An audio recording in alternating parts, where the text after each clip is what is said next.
नमस्कार विद्यार्थी मित्रांनो. आजच्या सेशनमध्ये आपलं स्वागत आहे. तर मित्रांनो, आज थोडीशी टेक्निकल इश्यू झालेला आहे.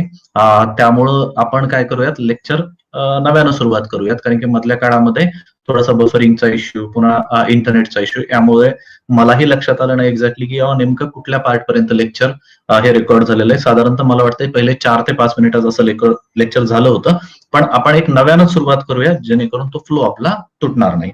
तर मित्रांनो, कालच्या लेक्चरमध्ये आपण पाहिलेलं होतं डीपीएसपी आणि डीपीएसपी मधले आपण आर्टिकल 50 पर्यंत आपण डिस्कस केलेले होते. ठीक आहे, पण आपण एक थोडक्यात एक रिव्हिजन करत करत आपण पुढे जाऊयात.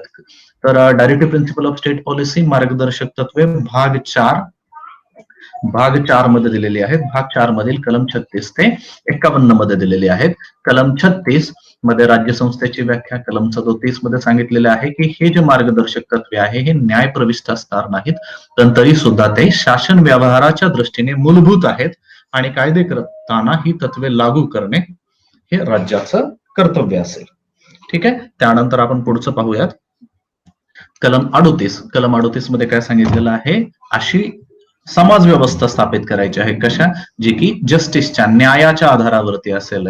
सामाजिक, आर्थिक आणि राजकीय न्यायाच्या आधारावरती समाज व्यवस्था स्थापन करणे आणि त्याच्यातनं लोककल्याणकारी राज्याची त्या ठिकाणी स्थापना करणे. त्यानंतर 38B मध्ये जे सेकंड क्लॉज आहे, जे किंवा 44व्या घटना दुरुस्तीने त्या ठिकाणी ऍड केलेलं आहे. लक्षात ठेवा, 44वी घटना दुरुस्ती, आणि ह्या 44व्या घटना दुरुस्तीने काय सांगितलेले आहे, इनइक्वॅलिटी कमी करायची आहे. ठीक आहे, इनइक्वॅलिटी. ठीक आहे, म्हणजेच काय, जी की असमानता आहे, ठीक, जी की विषमता आहे, ती विषमता त्या ठिकाणी कमी करायची आहे. कशा कशामधली करायची आहे? उत्पन्नामधली, दर्जा, सुविधा आणि संधी यांच्या बाबतीत असलेली जी विषमता आहे ती नाहीसी करण्यासाठी स्टेट म्हणजे काय, राज्य संस्था ही प्रयत्नशील राहील. 44वी घटना दुरुस्ती लक्षात ठेवा. त्यानंतर कलम 39 आणि 39 मध्ये सांगत असताना मी तुम्हाला बी अँड सी वरती फोकस करा म्हणून सांगितलेलं होतं का. Article 39B and C are very important. B मध्ये काय सांगितलेलं आहे की समाजाच्या ज्या काही साधन संपत्ती आहे, ठीक आहे, जी राज्याची साधन संपत्ती आहे त्याची स्वामित्व व नियंत्रण याची विभागणी कशी व्हायला पाहिजे, सामूहिक हिताला सर्वाधिक उपकारक. ठीक आहे, म्हणजेच काय, त्या ठिकाणी जी काही राज्याची, राष्ट्राची साधन संपत्ती आहे त्याची विभागणी अशा पद्धतीने व्हावी की ती फक्त काही लोकांच्या, मुठभर लोकांच्या हातात नको, तर त्याची विभागणी सामूहिक हिताला सर्वाधिक उपकारक. लक्षात घ्या, सर्वांना समान म्हटलं नाही किंवा सगळ्यांना असं समजा राष्ट्राकडे 1 कोटी रुपये आहेत आणि जर 1 लाख लोक असतील तर सर्वांना 1,000 रुपये देऊन टाका, अशा पद्धतीचं त्या ठिकाणी सांगितलेलं नाहीये. तर काय सांगितलेलं आहे, सामूहिक हिताला सर्वाधिक उपकारक होईल अशा पद्धतीचे त्या ठिकाणी ते नियंत्रण आणि विभागणी होणं त्या ठिकाणी आवश्यक आहे. आणि सी मध्ये काय सांगितलेलं आहे की आर्थिक यंत्रणा, इकॉनॉमी चालवत असताना संपत्ती व उत्पादनाच्या साधनांचा संचय सामूहिक हितास बाधक होईल अशा प्रकारे एकाच ठिकाणी होऊ नये. Prevention of concentration of wealth, काही लोकांच्या हातातच जर वेल्थ क्रिएट होऊ लागली तर त्याचा परिणाम समाजाच्या हितास होणार नाही, तर तो काय होईल, सामूहिक हितास बाधक असा असेल. तर आर्टिकल 39B अँड सी, आणि तुम्हाला सांगितलेलं होतं याच्यासाठीच काय, आर्टिकल 31C हे 25वी घटना दुरुस्ती करून काय केलं, आर्टिकल 31C हे फंडामेंटल राईट्स मध्ये त्या ठिकाणी टाकण्यात आलं. त्यानंतर 39F मधली 42व्या घटना दुरुस्तीने एक कलम ऍड केलं गेलं, क्लॉज ऍड केला गेला.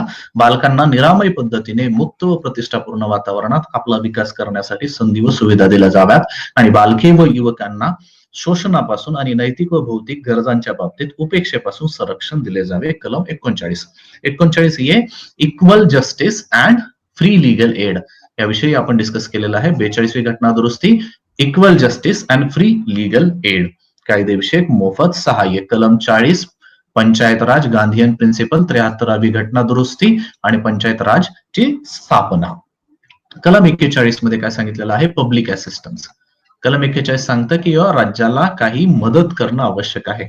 ठीक आहे, राज्य हे लोकांना मदत करेल, पब्लिक असिस्टन्स, लोकसहाय्य करेल. कधी, जर काही कामाच्या, शिक्षणाच्या आणि विवक्षित बाबतीत जर लोकांना काम नसेल, बेकारी असेल तर बेकारी भत्ता देतील, अनएम्प्लॉयमेंट अलाउन्स मिळेल, वर्धाक्य असेल, आजार असेल, विकलांगता असेल किंवा अशा व्यक्ती ज्यांचा काहीही अपराध नसताना त्यांच्या त्यांना हालाकीचे जिने त्यांच्या वाट्याला आले आहे अशा व्यक्तींच्या बाबतीत लोकसहाय्याचा हक्क उपलब्ध करून देण्यासाठी परिणामकारक तरतुदी करेन आणि त्या संदर्भात जे काही शासनाने वेगवेगळ्या स्कीम्स बनवलेल्या आहेत त्या स्कीम्सच्या नावं सुद्धा आपण त्या ठिकाणी पाहिलेले आहेत. 42 कामाबाबतीत न्याय व मानवीय परिस्थिती. ठीक आहे, ही just and human conditions of the work. त्या ठिकाणी काय असायला पाहिजे, just and human conditions of the work. कामाच्या ठिकाणी योग्य परिस्थिती असणं आवश्यक आहे, human conditions of the work असणं आवश्यक आहे आणि मॅटर्निटी बेनिफिट प्रसूती विषयक सहाय्य याची तरतूद. आणि या संदर्भात काल सांगताना मी एक गोष्ट विसरलो होतो की मॅटर्निटी बेनिफिट ऍक्ट 1961 चा जो कायदा आहे त्यामध्ये 2017 मध्ये काही चेंजेस करण्यात आले आणि 2017 मध्ये काय केलं, मॅटर्निटी बेनिफिट ऍक्ट मध्ये जी 12 आठवड्याची प्रसूती रजा होती ती वाढवून आता किती करण्यात आलेली आहे, 24 आठवड्याची त्या ठिकाणी मॅटर्निटी लिव्ह जी आहे, मॅटर्निटी लिव्ह त्या ठिकाणी देण्यात येते. मॅटर्निटी लिव्ह हा बदल त्या ठिकाणी 2017 मध्ये करण्यात आला 42व्या कलमाला अनुसरून. त्यानंतर 43 कलम कामगारांच्या निर्वाह वेतन आणि इत्यादी, म्हणजे कामगारांना कशा पद्धतीने त्यांची जीवनमान असलं पाहिजे, त्यांचा निर्वाह वेतन असलं पाहिजे आणि त्यांच्या सामाजिक व सांस्कृतिक संधीचा पूर्ण उपयोग आणि शाश्वती देणारी कामाची परिस्थिती उपलब्ध करून देण्यासाठी राज्य प्रयत्न करेल या संदर्भात सांगतं. आणि विशेषतः ग्रामीण भागामध्ये वैयक्तिक किंवा सहकारी तत्वावर कुटीर उद्योगाचे संवर्धन करण्यासाठी राज्य प्रयत्नशील राहील यासाठी आर्टिकल 43A या उद्योगधंद्याच्या व्यवस्थापनात कामगारांचा सहभाग, 42वी घटना दुरुस्ती, उद्योगधंद्याच्या व्यवस्थापनामध्ये कामगारांचा सहभाग. त्या ठिकाणी 43B जी आहे, 43B मध्ये काय आहे, 97वी घटना दुरुस्ती, सहकारी संस्थांचं प्रवर्तन डिस्कस केलेलं आहे आपण. 44 युनिफॉर्म सिव्हिल कोड आपण डिस्कस केलेला आहे की नागरिकांकरता एकरूप नागरी संहिता. आज आहे का भारतामध्ये युनिफॉर्म सिव्हिल कोड, तर आज आपल्याकडे युनिफॉर्म सिव्हिल कोड अप्लिकेबल केलेला नाही. जर तुम्हाला असा प्रश्न विचारला की असे कोणते कलम आहेत, ठीक आहे, की ज्याच्यावरती आजपर्यंत पार्लमेंटनी प्रयत्न केला नाही किंवा पार्लमेंटनी भारताच्या संसदेने त्यावरती कायदा बनवलेला नाही, तर तुम्हाला सांगावं लागेल की कलम 44 हे एक असं कलम आहे ज्या बाबतीत कुठलाही कायदा त्या ठिकाणी भारताच्या संसदेने बनवलेला नाही. कायदा भारताच्या संसदेने बनवलेला नाही, लक्षात घ्या. का? कारण की आपल्याकडे काय आहेत, सध्या आजही पर्सनल लॉज अस्तित्वात आहेत. ठीक आहे, वैयक्तिक कायदे आहेत. हे पर्सनल लॉज हे कम्युनिटीच्या, रिलीजनच्या, धर्माच्या आधारावरती आहेत. वेगवेगळ्या धर्मियांसाठी वेगवेगळे पर्सनल लॉज आहेत आणि ह्या पर्सनल लॉज कोणत्या गोष्टी मॅनेज करतात, तर लग्न, marriage, divorce,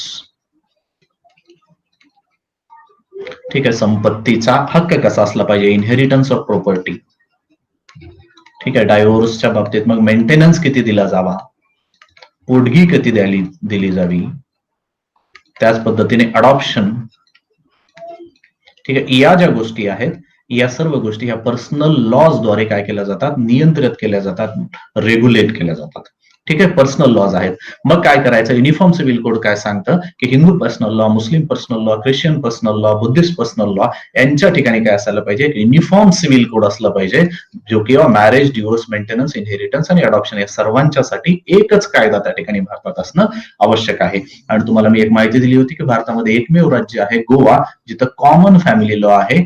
uniform civil code in Goa, त्याचं नाव काय आहे, कॉमन फॅमिली लॉ असं समजलं जातं. म्हणजे एकमेव राज्य भारतामध्ये जिथं युनिफॉर्म सिव्हिल कोड आहे ते म्हणजे गोवा. आणि त्याच वेळेला मी तुम्हाला सांगितलेलं होतं की युनिफॉर्म सिव्हिल कोड आणि रिझर्वेशन पॉलिसी याचा कसलाही संबंध नाही. हे तुमच्या मनातली जी चुकीची संकल्पना असेल त्या संकल्पनेला तुम्ही काढून टाका. का? कारण की रिझर्वेशन पॉलिसी जी आहे, आरक्षण आहे, त्याचा बेसच वेगळा आहे आणि युनिफॉर्म सिव्हिल कोड जे आहे, युनिफॉर्म सिव्हिल कोड फक्त पर्सनल लॉजला, वेगवेगळ्या धर्माच्या आधारावरती, कम्युनिटीच्या आधारावरती असणारे जे पर्सनल लॉज आहेत त्यांना काय करायचं आहे, एकत्रित करून त्यामध्ये सुसूत्रीकरण करणं आवश्यक आहे असं सांगतं. त्यानंतर कलम 45 सुद्धा आपण डिस्कस केलेला आहे की 6 वर्षापेक्षा कमी बालकांची, एक लक्षात घ्या, कलम 45 ओरिजिनल कॉन्स्टिट्यूशन मधलं कलम 45, ओरिजिनल कॉन्स्टिट्यूशन मधलं कलम 45 जे आहे, ठीक आहे, ते कलम 45 म्हणजे आजचं काय आहे, आजचं आर्टिकल 21A. 86वे घटना दुरुस्तीने काय केलं, आपण एक फंडामेंटल राईट ऍड केला 21A, ठीक आहे, राईट टू एज्युकेशन. मग आपण काय केलं, कलम 45 ची भाषा मात्र त्या ठिकाणी बदलली किंवा कलम 45 मध्ये आता काय, 6 वर्षापेक्षा कमी वयांच्या बालकांची प्रारंभिक बाल्यावस्थेतील देखभाल आणि शिक्षण याकरता तरतूद. ठीक आहे, शिक्षण आता तुम्हाला हे औपचारिक असेल की अनौपचारिक, लक्षात आलं पाहिजे. घ्या, शिक्षण औपचारिक की अनौपचारिक, फॉर्मल की इनफॉर्मल. फॉर्मल एज्युकेशन असतं, एक दुसरं असतं इनफॉर्मल एज्युकेशन. ठीक आहे, त्याला म्हणू आपण औपचारिक आणि अनौपचारिक. ठीक आहे, आता तुम्ही सांगा, औपचारिक शिक्षणाची सुरुवात, फॉर्मल एज्युकेशनची सुरुवात कुठनं सुरू होती? इयत्ता पहिलीपासून, फर्स्ट स्टँडर्ड पासून. बरोबर आहे. मग त्याच्या अगोदरचं 6 वर्ष वयाच्या अगोदर जे शिक्षण आहे त्याला काय म्हटलं जातं? अनौपचारिक शिक्षण, इनफॉर्मल. याच्यावरती प्रश्न विचारला गेलेला आहे, लक्षात ठेवा. तर आर्टिकल 45 मध्ये काय सांगितलं जातं? 6 वर्षापेक्षा कमी वयाच्या बालकाची प्रारंभिक बाल्यवस्थेतील देखभाल करणं आणि शिक्षण याकरता तरतूद. नंतर 46 मध्ये अनुसूचित जाती, जनजाती आणि इतर दुर्बल घटक यांचे शैक्षणिक व आर्थिक हित संवर्धन. लक्षात घ्या, शैक्षणिक व आर्थिक हित संवर्धन. अगोदर आर्थिक हिताच्या बाबतीत फंडामेंटल राईट्स मध्ये कुठेही तरतूद नव्हती, पण 103वी घटना दुरुस्ती करण्यात आली आणि 10% reservation on economically weaker section, आर्थिक दृष्ट्या जे दुर्बल घटक आहेत त्यांना 10% रिझर्वेशनचा त्या ठिकाणी बदल घटनेमध्ये करण्यात आला. असा बदल फंडामेंटल राईट्स मध्ये करण्यात आला. म्हणून असं मला म्हणावं लागेल की आता आर्थिक निकषावरचं जे आरक्षण आहे ते फंडामेंटल राईट्स आणि त्याबद्दलची तरतूद डीपीएसपी 46 मध्ये सुद्धा आहे. जीपीएसपीच्या 46 कलमामध्ये ही पहिल्यापासूनच होती. लक्षात घ्या, शैक्षणिक व आर्थिक हित संवर्धन. आणि फक्त अनुसूचित जाती आणि जनजाती नाही, तर इतर दुर्बल घटक, यामध्ये सर्वची सर्व दुर्बल घटक आले. नंतर कलम 47, पोषणमान, न्यूट्रिशन, राहणीमान, लिव्हिंग स्टँडर्ड उंचावणे व सार्वजनिक आरोग्य सुधारणे हे राज्याचे कर्तव्य असेल. म्हणजेच काय, राईट टू हेल्थ ज्याला म्हणू आपण, राईट टू हेल्थ आज अस्तित्वात आहे का? राईट टू हेल्थ आज अस्तित्वात आहे का? तर यस. का? कारण की राईट टू हेल्थ हा आर्टिकल 21 मध्ये सांगितलेला आहे. ठीक आहे, आर्टिकल 21चं इंटरप्रिटेशन करत असताना सांगितलेलं आहे राईट टू हेल्थ हा सुद्धा एक फंडामेंटल राईट आहे. आणि त्यासाठी मग primary health centre, secondary health centre, tertiary health centre अशा पद्धतीने वेगवेगळ्या हेल्थ सेंटरची उभारणी करणं. जर आजचं उदाहरण द्यायचं झालं तर कोविड. ठीक आहे, कोविड-19 सिच्युएशन मध्ये जी काही परिस्थिती निर्माण झालेली आहे ते नियंत्रणात आणणं, त्याचा अटकाव करणं, त्या बाबतीत ज्यांना कोणाला कोविड पॉझिटिव्ह असलेलं आहे त्यांची काळजी घेणं, हे खरं तर कोणाची जबाबदारी आहे? स्टेटची जबाबदारी आहे. येते लक्षात?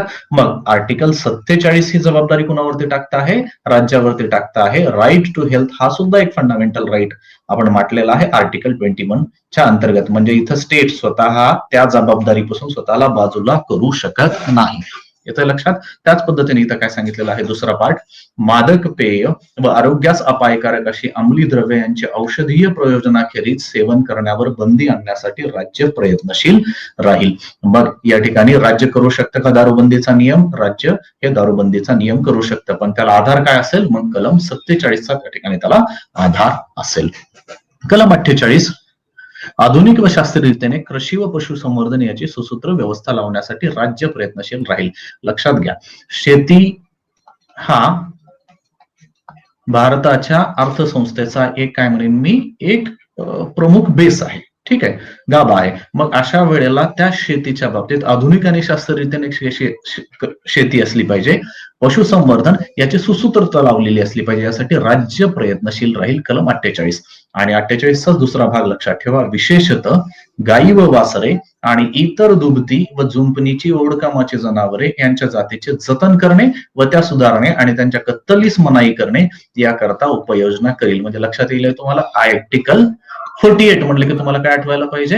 ऍग्री, शेती, ऍग्रिकल्चर, शेती आणि दुग्ध व्यवसाय, पशुसंवर्धन, या गोष्टी तुम्हाला त्या ठिकाणी आठवल्या पाहिजे. जसं आर्टिकल 47 म्हणलं की तुम्हाला काय आठवलं पाहिजे? एक शब्द, हेल्थ, हेल्थ अँड न्यूट्रिशन. हे मी तुम्हाला आयडिया देतो आहे जेणेकरून तुम्हाला आर्टिकल्स लक्षात राहील. हे जशाच तसं आर्टिकल तुम्हाला पाठ करताय ना, थोडंसं अवघड आहे. मग तुम्हाला ह्या काय करायचं आहे? ट्रिक्स ठेवायच्या आहेत. कलम 47 म्हटलं की तुम्हाला काय 2 शब्द आठवले पाहिजेत. कुठले? Health and nutrition. ठीक आहे, हेल्थ आणि न्यूट्रिशन हे 2 शब्द तुम्हाला त्या ठिकाणी आठवले पाहिजेत. कलम 48 म्हटलं की तुम्हाला काय आठवलं पाहिजे? ऍग्रिकल्चर आठवलं पाहिजे. ऍग्रिकल्चर आणि ऍग्रिकल्चरच्या नंतर तुम्हाला काय आठवलं? पशुसंवर्धन. ठीक आहे, पशुसंवर्धन. नंतर 48A म्हटलं की तुम्हाला काय आठवलं पाहिजे? पर्यावरणाचे संरक्षण. मग पर्यावरणाचे संरक्षण करत असताना काय आहे? वन्यजीव सृष्टी याचे सुद्धा संरक्षण करणे. पर्यावरणाचे संरक्षण, मग काय केलं आपण? Environmental protection act, environmental protection act. वनांचं संरक्षण, फॉरेस्ट कन्झर्वेशन ऍक्ट. त्यानंतर वन्यजीव सृष्टी यांचे संरक्षण, वाईल्ड लाईफ प्रोटेक्शन ऍक्ट. यामध्ये वाईल्ड लाईफ प्रोटेक्शन ऍक्ट हा अगोदरचा आहे 19 71चा आहे, forest conservation act 1980, environmental protection act 1988. हे लक्षात ठेवा. इयर सुद्धा आणि याच्यावरती सुद्धा प्रश्न विचारले गेलेले आहेत. राज्य हे देशाच्या पर्यावरणाचे संरक्षण व संवर्धन करण्यासाठी आणि वने व वन्यजीव सृष्टी यांचे रक्षण करण्यासाठी प्रयत्नशील राहील. 42वी घटना दुरुस्ती. पण त्याच वेळेला लक्षात ठेवा की हे आर्टिकल 21च्या अंतर्गत हा फंडामेंटल राईट सुद्धा आहे. काय फंडामेंटल राईट आहे? Right to live in a environment free from pollution. म्हणजेच काय की पोल्युशन फ्री वातावरणामध्ये तुम्हाला पोल्युशन फ्री वातावरण मिळणे हे तुमचा एक काय आहे? मूलभूत हक्क आहे. मग त्याला जोड कुठली आहे? 48A चा त्याला बेसिस आहे. ठीक आहे. त्यानंतर 49 म्हणजे काय? राष्ट्रीय महत्वाची स्मारके व स्थाने किंवा वस्तू यांचे संरक्षण संसदेने केलेल्या कायद्याद्वारे किंवा त्या अन्वये राष्ट्रीय महत्वाचे म्हणून घोषित केलेल्या कलादृष्ट्या किंवा ऐतिहासिक दृष्ट्या कुतूहल विषयक असलेले प्रत्येक स्मारक किंवा स्थान किंवा वस्तू याचे यथास्थिती लूट, विद्रूपण, नाश, स्थलांतरण, विल्हेवाट किंवा निर्यात यापासून संरक्षण करण्याची जबाबदारी ही राज्याची असेल. लक्षात घ्या, संसद डिक्लेअर करते कायद्याद्वारे की कोणती वस्तू स्थान हे राष्ट्रीय महत्वाचं स्मारक आहे. ठीक आहे, राष्ट्रीय महत्वाचा नॅशनल इम्पॉर्टन्स हे कोण ठरवतं? हे संसद ठरवते कायद्याद्वारे. ठीक आहे, मग त्याचं रक्षण करण्याची जबाबदारी ही राज्य संस्थेवरती येते. आणि त्या ठिकाणी आर्किओलॉजिकल सर्वे ऑफ इंडिया यावरती त्या ठिकाणी काम करत असते. ठीक आहे. त्यानंतर कलम 50 खूपच महत्वाचं कलम आहे. या ठिकाणी थोडं आपण डिस्कस करूया. काल वेळेअभावी मला डिस्कस करायला वेळ मिळाला नव्हता, पण एक लक्षात घ्या. कलम 50 काय? कार्यकारी यंत्रणेपासून. कार्यकारी यंत्रणा म्हणजे काय आहे? कार्यकारी यंत्रणा म्हणजेच एक्झिक्युटिव्ह. न्याय यंत्रणा म्हणजेच ज्युडिशियरी. म्हणजेच काय? Separation of executive from judiciary. कार्यकारी यंत्रणेपासून न्याय यंत्रणा अलग ठेवणे ही कलम 50 मध्ये सांगितलेलं आहे. राज्याच्या लोकसेवांमध्ये पब्लिक सर्व्हिस मध्ये कार्यकारी यंत्रणेपासून न्याय यंत्रणा अलग ठेवण्याकरता राज्य उपाययोजना करेल. ठीक आहे मित्रांनो, लक्षात घ्या. आर्टिकल 50 आपण ऑलरेडी इम्प्लिमेंट केलेलं आहे. कधीपासून? 1973 पासून. म्हणून तुम्हाला याचं महत्व आज लक्षात येणार नाही, पण 1973च्या अगोदरची परिस्थिती थोडीशी वेगळी होती. मी तुम्हाला समजून सांगतो. पण त्या अगोदर आपल्याला हे सेपरेशन ऑफ पॉवर याविषयी आपण पाहूया. सेपरेशन ऑफ पॉवर हा एक फ्रेंच शास्त्रज्ञ आहे, मॉन्टेस्क्यू नावाचा. हे नाव पण लक्षात ठेवा. सेपरेशन ऑफ पॉवर बऱ्याचदा आयोगाने याच्यावरती सुद्धा प्रश्न विचारलेले आहेत. Montesquieu separation of power. मग हा मॉन्टेस्क्यू शास्त्रज्ञ काय सांगतो? हा शास्त्रज्ञ सांगतो की कुठलीही राज्य संस्था जी असेल त्या राज्य संस्थेचे काय असतील? 3 प्रमुख पिलर असतील. त्या राज्य संस्थेचे 3 प्रमुख पिलर असतील.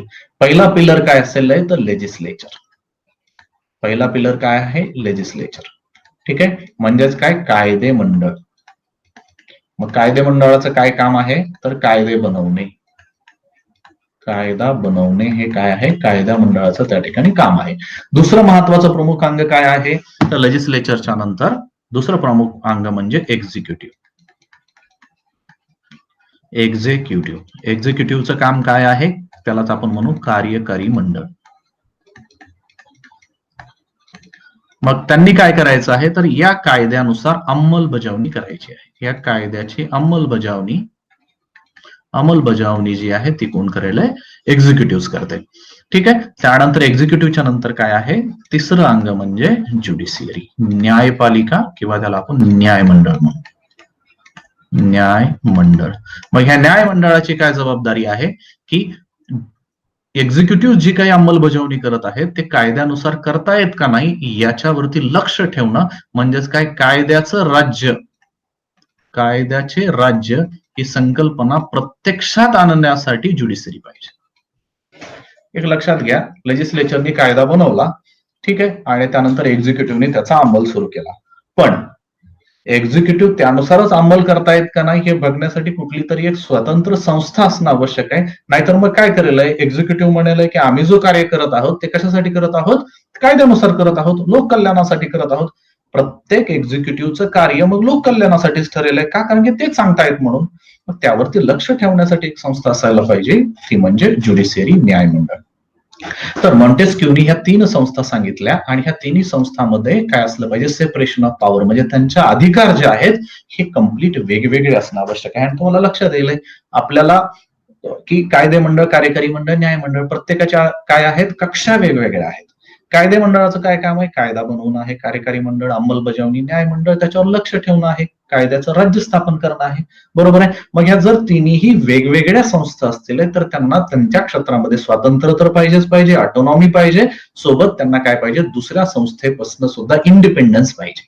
ठीक आहे, त्याच्यामध्ये इंटरफरन्स नको. दुसरी संस्था जर त्याच्यामध्ये लक्ष घालू लागली किंवा त्याच्यावरती काही आडकाठी आणू लागली तर त्या संस्थेला, त्या मंडळाला कार्य करणं काय होईल, अवघड होईल. ही मॉन्टेस्क्यूनी theory of separation of power दिलं. आणि इथं मी मित्रांनो सांगू इच्छितो की युनायटेड स्टेट्स ऑफ अमेरिका, ठीक आहे, theory of separation of power वरती अवलंबलेली आहे. युएसए मध्ये there is complete separation of power between legislature, executive, judiciary. USA मधल्या, अमेरिकेमधल्या कायदे मंडळ, कार्यकारी मंडळ आणि न्याय मंडळ यांच्यामध्ये पूर्णपणे वेगळेपण आहे. याला म्हटलं जातं theory of separation of power. दिलेली आहे मॉन्टेस्क्यू या शास्त्रज्ञांनी. हा फ्रेंच शास्त्रज्ञ होता. ठीक आहे. आता मित्रांनो लक्षात ठेवा, भारताच्या बाबतीत काय परिस्थिती आहे, तर भारताच्या बाबतीत मला काय म्हणावं लागेल की judiciary is separate from legislature and executive. ठीक आहे, ज्युडिशियरीला कम्प्लीट ऑलरेडी आपण लेजिस्लेचर आणि एक्झिक्युटिव्ह पासून वेगळं केलेलं आहे. पण executive are embedded in legislature, म्हणजेच काय, पंतप्रधान आणि मंत्रिमंडळ जे आहे ते भारतामध्ये संसदेचा सुद्धा काय असतं, भाग असतं. म्हणजेच काय, पार्लमेंटरी डेमोक्रेसी. हा फरक काय आहे लक्षात घ्या. युनायटेड स्टेट्स ऑफ अमेरिका ही अध्यक्षीय शासन प्रणाली आहे, आपल्याकडे संसदीय शासन प्रणाली आहे. संसदीय शासन प्रणालीमध्ये लेजिस्लेचर आणि एक्झिक्युटिव्ह यांचा जवळचा संबंध असतो. एक्झिक्युटिव्ह हे लेजिस्लेचरचे सदस्य असतात. ठीक आहे. पण ज्युडिशियरी मात्र ह्या दोन्ही, अध्यक्षीय असो की संसदीय लोकशाही असो, त्या दोन्हीमध्ये काय असतं, ज्युडिशियरी ही सेपरेटच असते, वेगळी असते. आणि संविधानाने सुद्धा आपल्या भारताच्या न्याय मंडळाला, ज्युडिशियरीला पूर्णपणे वेगळं स्टेटस दिलेले आहे, ऑटोनॉमी दिलेलं आहे, इंडिपेंडन्स दिलेलं आहे. ठीक आहे. पण पब्लिक सर्व्हिसेस मध्ये काय होतं लक्षात घ्या, 1973च्या अगोदर काय असायचं, थोडक्यात एक उदाहरण देतो तुम्हाला. District magistrate, district magistrate, collector, DM म्हणून त्याला. ठीक आहे, डीएम, डिस्ट्रिक्ट मॅजिस्ट्रेट, कलेक्टर. 1973च्या अगोदर डिस्ट्रिक्ट मॅजिस्ट्रेटला दोन्हीही अधिकार होते. त्याला एक्झिक्युटिव्ह सुद्धा अधिकार होता आणि त्याला ज्युडिशियल अधिकार सुद्धा होते. ज्युडिशियल पॉवर सुद्धा होते, एक्झिक्युटिव्ह पॉवर सुद्धा होते. आता एक तुम्हाला इथं उदाहरण देतो मी तुम्हाला मित्रांनो. आर्टिकल 22चा आपण अभ्यास केला होता. आर्टिकल 22 का अभ्यास करत असताना मी तुम्हाला सांगितलं होतं की जर तुम्हाला एखाद्या पोलीस ऑफिसरनी अरेस्ट केलं असेल, एखाद्या पोलीस ऑफिसरनी काही अरेस्ट केलं असेल, तर तुमच्याकडे संविधानाने दिलेल्या काही तरतुदी आहेत. त्या तरतुदी काय सांगतात, तर 24 तासाच्या आतमध्ये, विदिन 24 आवर्स काय करायला पाहिजे, मॅजिस्ट्रेटच्या समोर तुम्हाला हजर करणं आवश्यक आहे.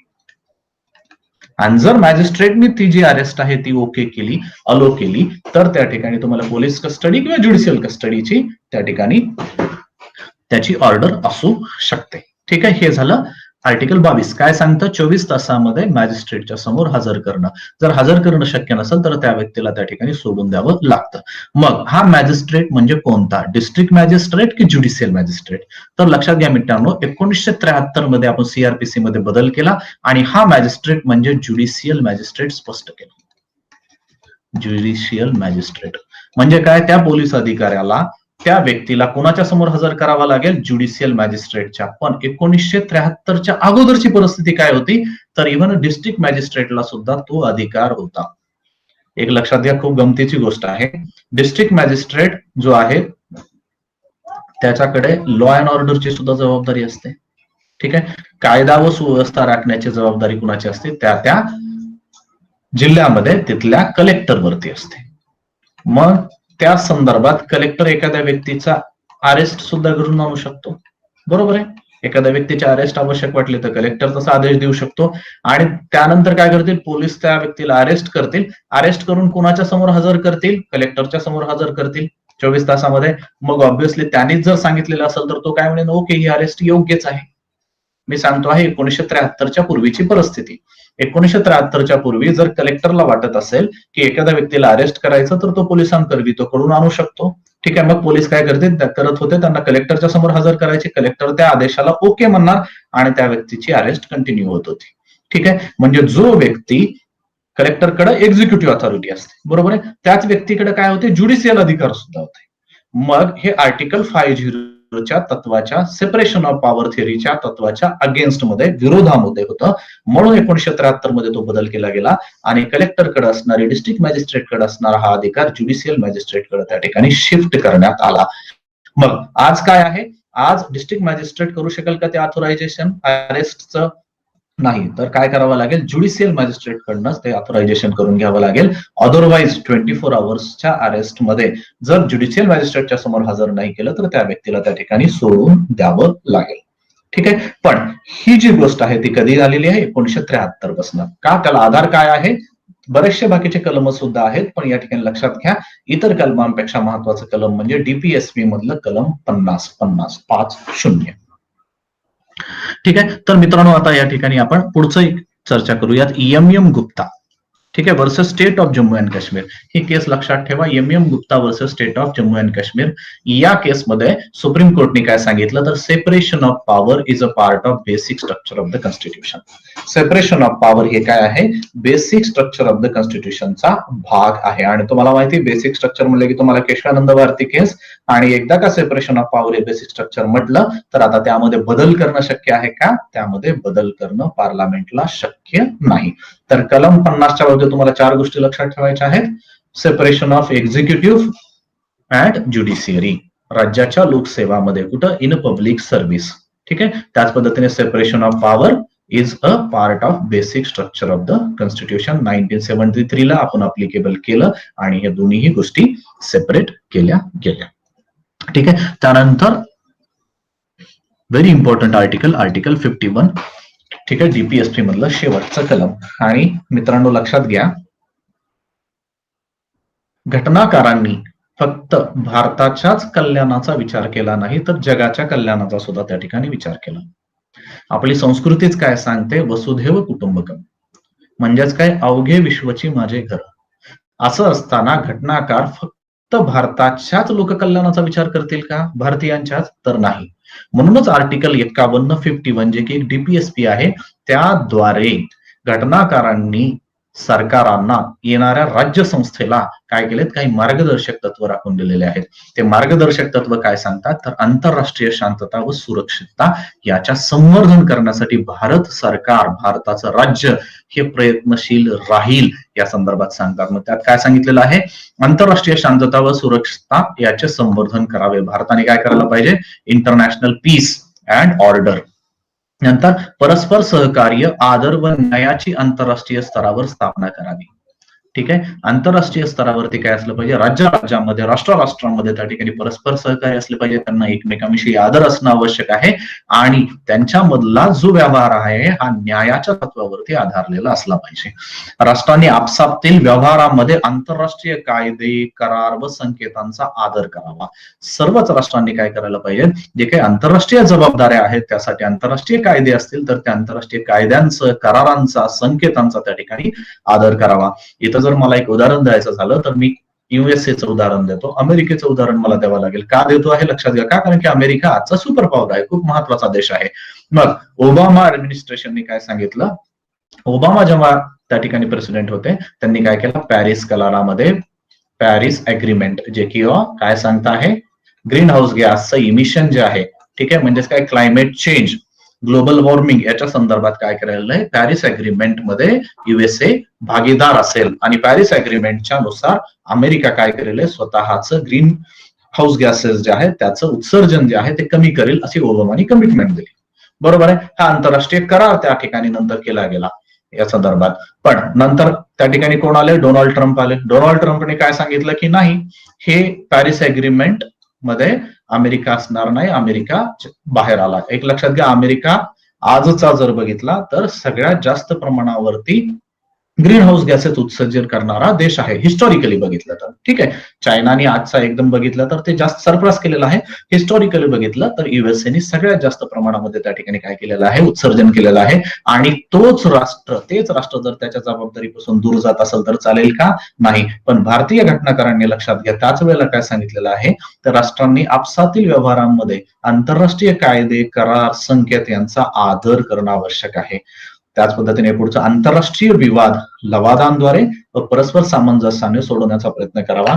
त्याच वेळेला घटनाकारांनी काय पाहिलेलं आहे की हा काही आंतरराष्ट्रीय विवाद असतील, मग ते आंतरराष्ट्रीय विवाद सोडवण्यासाठी लगेच भारताने किंवा इतर देशांनी एकमेकांवरती अटॅक करणं, लगेच युद्धची भाषा बोलणं किंवा युद्ध करून तो प्रश्न सोडवणं याच्यापेक्षा काय करणं आवश्यक आहे, आंतरराष्ट्रीय जे काही विवाद आहेत ते लवादांद्वारे, जे काही ट्रायब्युनल्स असतील त्या ट्रायब्युनलद्वारे किंवा परस्पर सामंजस्याने एकमेकांशी चर्चा करून डिप्लोमॅसीने सोडवण्याचा प्रयत्न करावा. अशा पद्धतीचे मार्गदर्शक तत्वे त्या ठिकाणी आंतरराष्ट्रीय शांतता व सुरक्षा राखण्यासाठी आपल्या घटनाकारांनी घटनेच्या माध्यमातून कलम 51 मध्ये सांगितलेले आहेत. तर मित्रांनो, अशा पद्धतीने आपण डीपीएसपीचा पूर्णपणे अभ्यास केलेला आहे. Directive principle of state policy, जे काही राज्य धोरणाची मार्गदर्शक तत्वे आहेत ते सांगितलेले आहेत. कलम 36 पासून कलम 51 पर्यंत सांगितलेले आहेत. या कलमांचा आपण अभ्यास केलेला आहे. तर आता मित्रांनो, प्रश्न जे आहेत ते कशा पद्धतीचे विचारले जातात, तर यावरती प्रश्न लक्षात घ्या. जर मला एक सांगायचं असेल की खालीलपैकी, ठीक आहे, मी एक प्रश्न तयार करतो, खालीलपैकी कोणते आर्टिकल हे पब्लिक हेल्थच्या बाबतीत, पब्लिक हेल्थ मध्ये सुधारणा व्हावी यासाठी राज्य शासन प्रयत्न करेल आहे, ठीक आहे, यासाठी सांगतं. मग त्यासाठी काही ऑप्शन दिले 43, 44, 45, 47. तर या ठिकाणी उत्तर काय असेल, कलम 47. अशा पद्धतीचे प्रश्न विचारले गेलेले आहेत. त्याच पद्धतीने काही प्रश्न जे आहेत ते घटना दुरुस्त्यांच्या बाबतीत सुद्धा त्या ठिकाणी विचारले गेलेले आहेत. आता घटना दुरुस्त्यांच्या बाबतीत मित्रांनो एक गोष्ट लक्षात ठेवा, तुम्हाला लक्षात ठेवण्यासाठी आपण एक चार्ट बनवूयात. अशा पद्धतीचे चार्ट जर तुम्ही बनवत गेलात तर तुम्हाला त्याचा जास्तीचा फायदा होईल, लक्षात घ्या. तर डीपीएसपीज मध्ये घटना दुरुस्त्यांवर प्रश्न आलेले तर लक्षात ठेवा, घटना दुरुस्त्या डीपीएसपीज मध्ये कुठल्या आहेत, 42वी घटना दुरुस्ती, 44वी घटना दुरुस्ती, त्यानंतर आहे 86वी घटना दुरुस्ती, बरोबर आहे, आणि त्यानंतर आहे 97वी घटना दुरुस्ती. ह्या घटना दुरुस्त्या कशाच्या रिलेटेड आहेत, ह्या रिलेटेड आहेत डीपीएसपीच्या बाबतीत. मग 42वी घटना दुरुस्ती काय सांगितली, कुठल्या आहेत, तर 39F, ठीक आहे. त्यानंतर कुठली आहे तर 39 कॅपिटल ए, नंतर 43A आणि 48A. हे जे कलम आहेत हे 42व्या घटना दुरुस्तीने आणलेले आहेत, कॉन्स्टिट्युशनल अमेंडमेंट. आता 44व्या घटना दुरुस्ती आर्टिकल 38, बरोबर आहे. आर्टिकल 38 मध्ये इनइक्वॅलिटी जी कमी करायची आहे, लक्षात येते तुम्हाला, इनइक्वॅलिटी, विषमता कमी करण्याच्या संदर्भात सांगितलेलं आहे, ठीक आहे. इनइक्वॅलिटी इन कुठं कुठं आहे, इन्कम, उत्पन्न, इन्कम, स्टेटस, दर्जा, नंतर कुठली जी काही सुविधा आहेत, फॅसिलिटीज आणि संधी, याच्यातल्या जी काही विषमता आहे ही विषमता कमी करण्यासंदर्भात आर्टिकल 38 मध्ये सेकंड प्रोव्हिजन टाकलेलं आहे. तर ते काय आहे, 44th कॉन्स्टिट्युशनल अमेंडमेंट ऍक्ट. नंतर 86व्या घटना दुरुस्तीने काय केलेलं आहे, कलम 45 ची काय केलेली आहे, भाषा बदललेली आहे. आणि ते काय याविषयी सुद्धा सांगितलेलं आहे, राईट टू एज्युकेशन. म्हणजे काय, आता इथं काय सांगितलेलं आहे, 6 वर्ष वयाच्या खालील, 6 वर्ष टिल द 6 इयर्स जे काही बालक आहेत त्यांच्या आरोग्याची काळजी घेण्याची जबाबदारी, त्या ठिकाणी आरोग्याची काळजी, पोषणाची जबाबदारी, सॉरी आरोग्य नाही, या ठिकाणी मला म्हणावं लागेल पर्टिक्युलरली पोषण आणि एज्युकेशन. कोणतं एज्युकेशन, तर इनफॉर्मल एज्युकेशन ची जबाबदारी त्या ठिकाणी राज्याची, राज्य संस्थेची असेल. आणि 97th कॉन्स्टिट्युशनल अमेंडमेंट ऍक्ट काय आहे, आर्टिकल 43 कॅपिटल बी. आर्टिकल 43 कॅपिटल डी ते आहे कोऑपरेटिव्हच्या बाबतीत. ओके, तर हे जे कॉन्स्टिट्युशनल अमेंडमेंट्स आहेत याच्यावरती हे प्रश्न विचारले गेलेले आहेत, तर तुम्हाला हे लक्षात ठेवणं आवश्यक आहे.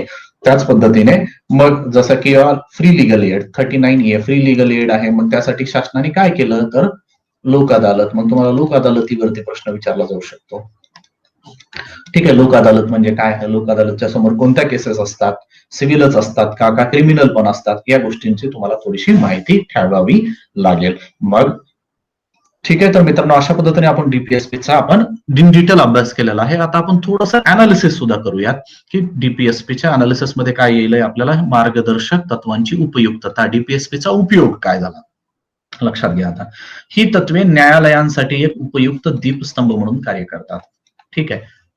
आता कायदाच बनवण्याची जबाबदारी कुणाची आहे, लेजिस्लेचरची. कायदे मंडळ कायदा बनवते, ठीक आहे. मग काही लॉयर्सला वाटतं, ठीक आहे, ही लॉयर्स ही एक जमात वेगळी जमात आहे, त्यांना प्रत्येक गोष्टीमध्ये काही चुकीचं दिसू शकतं. ठीक आहे, मग हा जो बनवलेला कायदा आहे, ठीक आहे, हा कायदा संविधानाच्या अनुसार बनवलेला आहे की नाही असं एखाद्या कायदे पंडिताला, लॉयरला वाटू शकतं. मग तो तसा जो अर्ज आहे तो अर्ज कुठं करू शकतो? सुप्रीम कोर्ट किंवा हायकोर्टमध्ये तो करू शकतो. का? कारण की सुप्रीम कोर्ट आणि हायकोर्ट याला काय अधिकार आहे? याला आहे ज्युडिशियल रिव्ह्यूचा अधिकार, न्यायालयीन पुनर्विलोकन. मग या ज्युडिशियल रिव्ह्यू मध्ये न्यायालय काय करतं? तर न्यायालय बनवलेल्या कायद्याची समीक्षा करतं की तो कायदा संविधानामधल्या तत्वानुसार बनवलेला आहे की नाही. ठीक आहे, मग अशा वेळेला त्या न्यायालयाला डीपीएसपी काय करतात? एक उपयुक्त दीपस्तंभ म्हणून कार्य करतात की बनवलेला कायदा हा हेल्थच्या बाबतीत आहे, promotion of health among the people. ठीक आहे, मग काय आहे? त्याला आधार आर्टिकल 47चा आहे. कामगारांच्या कल्याणासाठी बनवलेला कायदा असेल तर कायद्याला आधार काय आहे? 43चा आहे. कामगारांचं त्या कंपनीमध्ये पार्टिसिपेशन वाढावं या संदर्भातचा कायदा असेल तर 43A. कोऑपरेटिव्ह सोसायटीच्या बाबतीतला कायदा असेल तर त्याला आधार काय असेल? 43Bचा आधार असेल. उद्या युनिफॉर्म सिव्हिल कोड जर बनवला त्यासाठी आधार काय असेल? आधार 44 असेल. ठीक आहे, जर पंचायत राजमध्ये जसं की आपण 73rd कॉन्स्टिट्यूशनल अमेंडमेंट ऍक्ट केला, पंचायत राज संस्थेची स्थापना केली, त्याला आधार काय होता? आधार होता कलम 40चा. ठीक आहे, अशा पद्धतीने आपण जे कायदे बनवलेले आहेत त्या कायद्यांना आधार काय होता? डीपीएसपी होता. आणि त्यावेळेला मग न्यायालयांसाठी काय होतं? जेव्हा कायद्यांची समीक्षा करण्याची वेळ येते तेव्हा न्यायालयांसाठी ते उपयुक्त दीपस्तंभ म्हणून कार्य करतात. त्याच्या आधारावरती मग काय करतात? न्यायालय त्या कायद्याची समीक्षा करतात आणि सांगतात तो कायदा हा संविधानाला धरून आहे की नाही. त्याच पद्धतीने लक्षात घ्या, ही तत्वे प्रस्ताविकेतील, प्रस्ताविका प्रिअम्बल मधील तत्वांचे विस्तारण करते, अँप्लिफाय करते. आपण बघितलेलं आहे कलम 38. कलम 38 मध्ये काय सांगितलेलं आहे? जस्टिसच्या आधारित आपल्याला समाज व्यवस्था स्थापन करायची आहे. त्याच पद्धतीने काय करायची आहे? इनइक्वॅलिटी कमी करायची आहे. इनइक्वॅलिटी कमी करायची आहे, कलम 38 सांगतं. ठीक आहे, म्हणजेच काय? त्यामध्ये जे काही तत्व दिलेले आहेत त्या तत्वांचं विस्तारण त्या ठिकाणी करण्यात येतं. जस्टिस, सोशल, इकॉनॉमिक, पॉलिटिकल, मग त्या ठिकाणी जे काही SC, ST इतर दुर्बल घटक जे आहेत त्या दुर्बल घटकांच्या आर्थिक आणि सामाजिक हित संबंधांची जेव्हा गोष्ट येते तेव्हा आर्टिकल 46 सांगतं. बरोबर, अशा पद्धतीने काय केलेलं आहे? डीपीएसपीच्या माध्यमातून प्रस्ताविकेमधील तत्वांचं काय केलेलं आहे? विस्तारण, अँप्लिफाय त्या ठिकाणी केलेलं आहे, त्याचं डिटेलिंग केलेलं आहे. ठीक आहे, नंतर ही तत्वे सत्ता बदल झाला तरी राजकीय, आर्थिक व सामाजिक क्षेत्रात देशी व विदेशी धोरणांमध्ये स्थैर्य व सातत्यास प्रोत्साहन देतात. ठीक आहे, म्हणजेच काय? जरी सरकार जरी बदललं, ठीक आहे, मग आता समजा की अगोदरच्या सरकारांनी ओल्ड एज पेन्शन स्कीम काढलेली आहे, वर्धाक्य का? ओल्ड एज पेन्शन स्कीमच्या बाबतीत कोणतं कलम आहे? Old age pension scheme article 41. ठीक आहे, मग हे ओल्ड एज पेन्शन स्कीमच्या बाबतीत जे कलम आहे,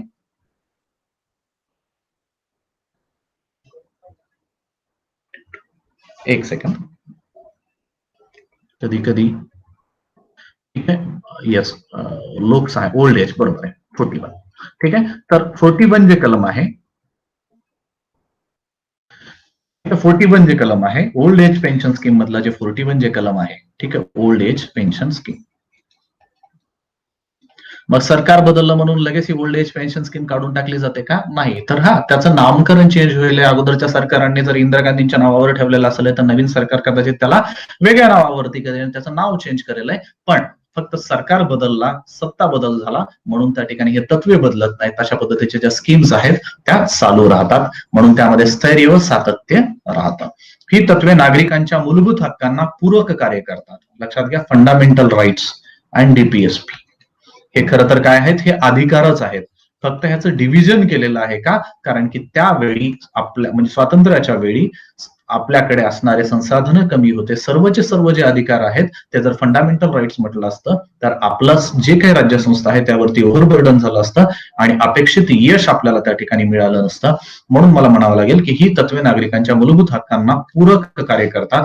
त्यांच्या अंमलबजावणीमुळे मूलभूत हक्कांच्या पूर्ण व योग्य उपभोगासाठी अनुकूल वातावरण निर्मिती होते. या ठिकाणी मला म्हणावं लागेल किंवा पॉलिटिकल डेमोक्रेसी राजकीय लोकशाही स्थापन करण्यासाठी काय आहेत? फंडामेंटल राईट्स आहेत. तर social and economic democracy economic democracy स्थापन करण्यासाठी काय करतात, डीपीएसपी त्या ठिकाणी काम करतात. आणि त्या ठिकाणी डॉक्टर बाबासाहेब आंबेडकरांचं एक वाक्य आहे, मला या ठिकाणी सांगावं वाटतं, की सोशो इकॉनॉमिक डेमोक्रेसी जोपर्यंत एस्टॅब्लिश होत नाही तोपर्यंत पॉलिटिकल डेमोक्रेसीला कसलाही अर्थ असणार नाही. जोपर्यंत सामाजिक आणि आर्थिक लोकशाही त्या ठिकाणी अस्तित्वात येत नाही तोपर्यंत राजकीय लोकशाहीला कसलाही अर्थ असणार नाही, असं डॉक्टर बाबासाहेब आंबेडकरांनी म्हटलं होतं. याच्यावरूनच तुम्हाला लक्षात येत असेल की जोपर्यंत डीपीएसपी इम्प्लिमेंट होत नाहीत तोपर्यंत फंडामेंटल राईट्स जे त्यांना एवढा अर्थ राहत नाही, त्यांची जी अंमलबजावणी आहे ती त्या लेटर आणि स्पिरिटमध्ये होणार नाही. त्याच पद्धतीने लक्षात घ्या, याचा उपयोग सरकारच्या कामकाजाचे परीक्षण या तत्वांच्या आधारावर करता येऊ शकतं. का डीपीएसपी मध्ये काय सांगितलेलं आहे, लोककल्याणाच्या गोष्टी सांगितलेल्या आहेत. ठीक आहे, मग या प्रोव्हिजन्सच्या आधारे आपल्याला आपण अनालिसिस गव्हर्नमेंटचं करू शकता की गव्हर्नमेंट जे आहे ते खरंच लोककल्याणासाठी कार्य करत आहे की नाही याची आपण त्या ठिकाणी चर्चा करू शकतो, अनालिसिस करू शकतो. ठीक आहे, मग आता एक मार्गदर्शक तत्वांच्या उपयुक्ततेच्या बाबतीत काही महत्वाची मते आहेत ते सुद्धा आपल्याला बघावे लागतील. काही प्रश्न यावरती विचारले गेलेले आहेत. एन सिंघवी यांनी काय म्हटलेलं आहे, मार्गदर्शक तत्वे म्हणजे घटनेला जीवन प्रदान करणाऱ्या तरतुदी आहेत. काय करतात, त्या घटनेला जीवन प्रदान करतात. कोण म्हटलं आहे, एन सिंघवी. ठीक आहे, नंतर MC छागला हे भारताचे माजी सरन्यायाधीश आहेत. त्यांनी काय म्हटलेलं आहे, जर या सर्व तत्वांची पूर्ण अंमलबजावणी करण्यात आली तर देश पृथ्वीवरील स्वर्ग बनेल. देश पृथ्वीवरील स्वर्ग बनेल. ठीक आहे, तसंच BN राव हे काय होते, कॉन्स्टिट्युशनल ऍडवायझर होते, भारताच्या संविधानाचे मार्गदर्शक होते. त्यांनी काय म्हटलं आहे, मार्गदर्शक तत्वे ही राज्य संस्थेच्या प्राधिकरणासाठी नैतिक तत्वे आहेत. या राज्य संस्थेमधले ज्या काही अथॉरिटीज आहेत त्या अथॉरिटीजसाठी हे काय आहेत, नैतिक तत्वे आहेत, मॉरल प्रिन्सिपल्स आहेत त्यांच्यासाठी. ठीक आहे, त्यांच्यात किमान शैक्षणिक मूल्य आहे. जर उद्याच्या काळामध्ये त्याची अंमलबजावणी झाली तर नक्कीच योग्य आहे, पण त्या अंमलबजावणी करण्यासाठी जे एज्युकेशन करणं आवश्यक आहे. म्हणजे लक्षात येतं इथं काय म्हणायचं आहे की नेमकं लोककल्याण म्हणजे काय, लोककल्याणामध्ये काय काय करायला हवंय हे लोकांना समजून सांगण्याची त्या ठिकाणी समजून सांगण्याचे ते तत्व आहेत, लोकांना लक्षात येतील असे तत्व आहेत. म्हणून त्याच्यामध्ये शैक्षणिक मूल्य आहे असं BN राव यांनी त्या ठिकाणी म्हटलेलं आहे. तर मित्रांनो, एक आपण अनालिसिस केलं किंवा त्याचं महत्व. आता आपल्याला अनालिसिस करायचं आहे की मूलभूत हक्क आणि मार्गदर्शक तत्व याच्यामध्ये काय परस्पर संबंध आहे. ठीक आहे, मार्गदर्शक तत्व, मूलभूत हक्क, फंडामेंटल राईट्स आणि डीपीएसपी यामधला एक परस्पर संबंध, एक कंपॅरिझन सुद्धा आपण त्या ठिकाणी बघूया जेणेकरून आपल्याला समजायला मदत होईल. आणि याच्यावरती या आयोगाने बऱ्याचदा प्रश्न विचारलेले आहेत. आता लक्षात घ्या, स्वरूपामधून जर विचार केला, ठीक आहे, स्वरूपाच्या आधारावरती जर बघितलं तर मूलभूत हक्क काय आहेत, थोडेसे निगेटिव्ह आहेत. ते काय, कशामुळे निगेटिव्ह म्हणतो आहे, नकारात्मक का, कारण की ते स्टेट वरती काय करतात, बंधनं टाकतात, लिमिटेशन्स टाकतात. स्टेट वरती लिमिटेशन्स टाकतात. उदाहरण घ्यायचं झालं तर आर्टिकल 15 काय सांगतं, स्टेट शुड नॉट डिस्क्रिमिनेट, स्टेटने असं करू नये. ठीक आहे, article 14 equality before law, equal protection law, स्टेटने काय करायला पाहिजे, सगळ्यांना समान धरलं पाहिजे, कोणाला जवळचा कोणाला दूरचा असं करता कामा नये. ठीक आहे, आर्टिकल 19 उदाहरण द्या, काय फ्रीडम्स आहेत, त्या फ्रीडम्स जे आहेत ते कोणाला दिले आहेत, इंडिव्हिज्युअल्सला, व्यक्तींना दिलेले फ्रीडम्स आहेत. कोणाच्या विरोधात आहेत, ते स्टेटच्या विरोधात दिलेले आहेत, की स्टेट काय त्यांना असणाऱ्या व्यक्ती स्वातंत्र्याची काय काय गळचेपी करणार नाही. Freedom of speech and expression जे व्यक्ती स्वातंत्र्य आहे, ठीक आहे, भाषण स्वातंत्र्य आहे, आपलं मत मांडण्याचं स्वातंत्र्य आहे, त्याची गळचेपी त्याच्यावरती बंधनही आणणार नाही. म्हणजे काहीतरी कुठंतरी याचा जो आहे टोन जो आहे, हा टोन जो निगेटिव्ह आहे, नकारात्मक आहे. तर मार्गदर्शक तत्व जर पाहिलं तर सर्वची सर्व मार्गदर्शक तत्व काय सांगतात, स्टेटनी काय करायला पाहिजे. ठीक आहे, स्टेटनी काय करायला पाहिजे, स्टेटच्या जबाबदाऱ्या, रिस्पॉन्सिबिलिटीज काय आहेत. येतंय लक्षात.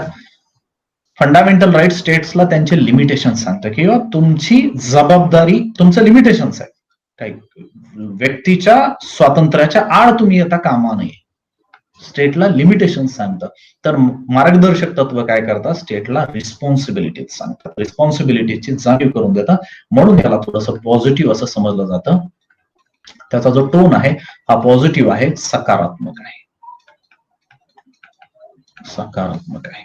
ठीक आहे, आता श्रेष्ठत्व फंडामेंटल राईट्स आणि डीपीएसपी. या दोघांमध्ये श्रेष्ठ कोण आहे याचा आपण डिटेलमध्ये थोडासा केसच्या संदर्भात आपण अभ्यास करणार आहोत. पण आजची परिस्थिती जर तुम्हाला सांगायचं झालं तर फंडामेंटल राईट्स, ठीक आहे, फंडामेंटल राईट्स हे डीपीएसपी पेक्षा थोडेसे काय आहेत, त्यांचं श्रेष्ठत्व जास्त आहे. का? कारण की ते व्यक्तीच्या सर्वांगीण विकासासाठी खूप आवश्यक आहेत आणि ते बेसिक राईट्स आहेत, खूप बेसिक असे राईट्स आहेत. ठीक आहे, त्याच्यामुळे फंडामेंटल राईट्सचं जे श्रेष्ठत्व आहे ते डीपीएसपी पेक्षा जास्त सांगितलेलं आहे. म्हणूनच फंडामेंटल राईट्स काय आहेत, दे आर जस्टिसिएबल. जस्टिसिएबल असं म्हटलं जातं. तर डीपीएसपी काय आहेत, नॉन जस्टिसिएबल आहेत. डीपीएसपी नॉन जस्टिसिएबल, न्यायप्रविष्ट. ठीक आहे, सुस्पष्टता. फंडामेंटल राईट्स बघा खूप डिटेलमध्ये दिलेले आहेत, त्याचे एक्सेप्शन सुद्धा दिलेले आहेत. फंडामेंटल राईट्स मध्ये सुस्पष्टता आहे, क्लिअरिटी आहे. ठीक आहे, पण डीपीएसपी काय आहेत, एवढ्या सुस्पष्टपणे सांगितलेले नाहीत की नेमकं कसं करायचंय तर ते स्टेट ठरलेलं आहे. पण स्टेटनी असं करायला हवे, स्टेटची ही जबाबदारी आहे. ठीक आहे, सुस्पष्टता जर बघितलं तर ही मूलभूत हक्कांमध्ये जास्तीची आहे, डीपीएसपी मध्ये थोडीशी कमी आहे. कायदेशीर संरक्षण बघितलं तर जस्टिसिएबल कोण आहेत, फंडामेंटल राईट्स आहेत. नॉन जस्टिसिएबल डीपीएसपीला आपल्याला काय म्हणावं लागेल, डीपीएसपी हे जस्टिसिएबल नाहीत. त्याच पद्धतीने परिणाम भिन्नता, एक लक्षात घ्या. परिणाम भिन्नता म्हणजे मला लक्षात घ्या इथं काय म्हणायचं, फंडामेंटल राईट्स म्हणून मला काय म्हणावं लागेल की पॉलिटिकल डेमोक्रेसी, राजकीय लोकशाही स्थापण्यास मदत होते. तर डीपीएसपी मुळे काय होतं, तर डीपीएसपी मुळे सामाजिक व आर्थिक, social and economic democracy establish करण्यात मदत होते. सामाजिक व आर्थिक लोकशाही स्थापन करण्यास त्या ठिकाणी मदत होते. ही झाली परिणाम भिन्नता. कायदेशीर संरक्षण, सुस्पष्टता, श्रेष्ठत्व आणि स्वरूप याच्या आधारावरती जर आपण मूलभूत हक्क आणि मार्गदर्शक तत्वे याचं अनालिसिस केलं तर. आता इथं आणखीन एक दोन शब्द तुम्हाला लक्षात घ्या मित्रांनो.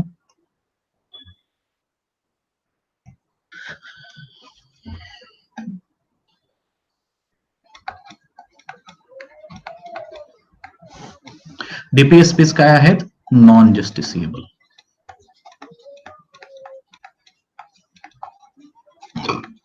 त्याच्यामध्ये माझ्या मते तुमच्या मनामध्ये काही कन्फ्युजन नसेल. नॉन जस्टिसिएबल ते न्याय प्रविष्ट नाहीत. म्हणजेच काय, जर डीपीएसपीचं उल्लंघन झालं तर त्याच्या विरोधामध्ये तुम्हाला डायरेक्ट कोर्टामध्ये जाता येईल का, नाही. यालाच मला काय म्हणावं लागेल, एक दुसरा शब्द लक्षात घ्या, लिहून ठेवा. दे आर नॉट ऑटोमॅटिकली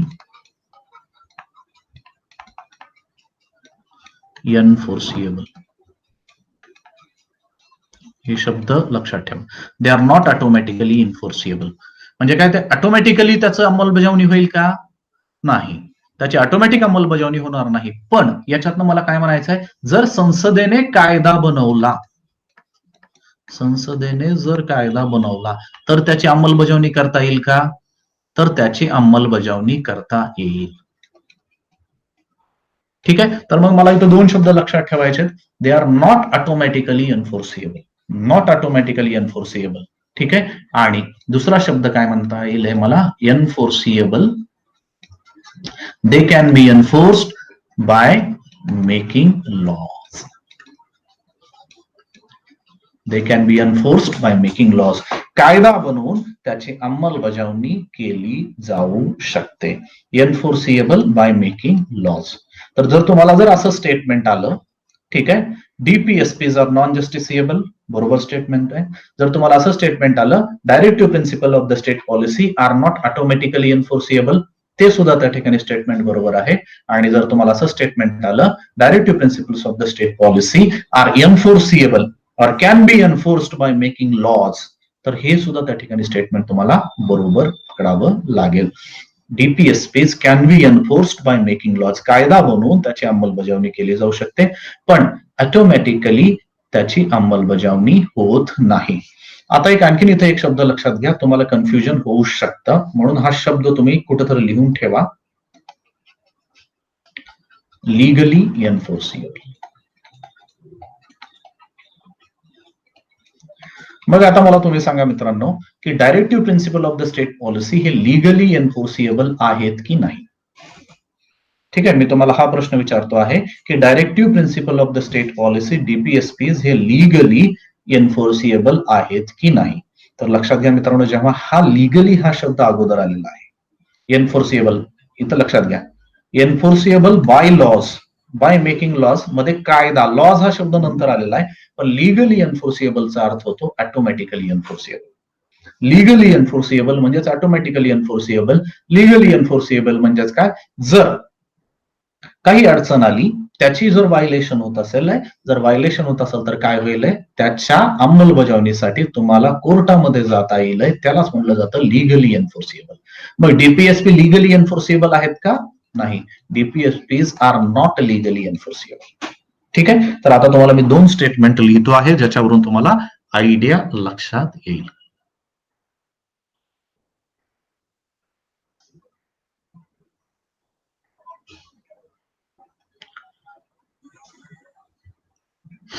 ठीक आहे. आता मी तुम्हाला 2 स्टेटमेंट लिहितो आहे.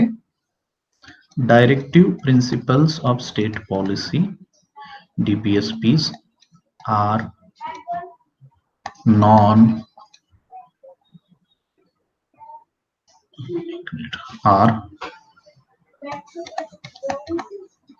legally non-justiciable.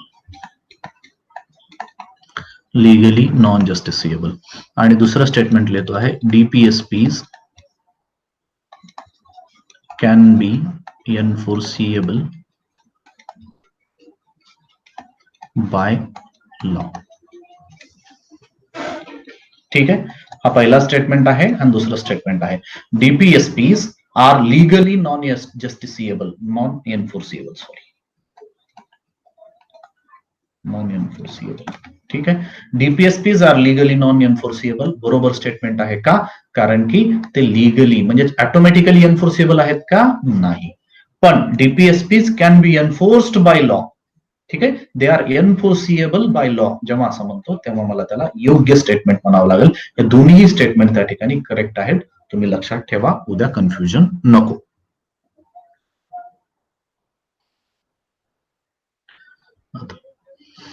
त्यानंतर आता एक थोडासा कॉन्फ्लिक्टचाही आपण अभ्यास करूयात. फंडामेंटल राईट्स आणि डीपीएसपी याच्यामध्ये बरेचसे कॉन्फ्लिक्ट झाले. कॉन्फ्लिक्ट इन द सेन्स मला म्हणायचं आहे की त्या ठिकाणी काही कोर्टच्या केसेस सुद्धा आहेत आणि ह्या कोर्टच्या केसेस महत्वाच्या आहेत. बऱ्याचदा त्यावरती प्रश्न विचारलेले आहेत, म्हणून तुम्हाला ह्या लक्षात ठेवाव्या लागतील.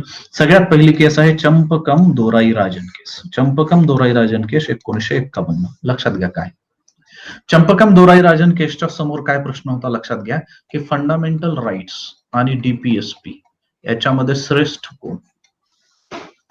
काय होता चंपकम दोराईराजन आणि चंपकम दोराईराजन केसमध्ये काय त्यांच्या समोर काय प्रश्न होता, फंडामेंटल राईट्स आणि डीपीएसपी या दोघांमध्ये श्रेष्ठ कोण?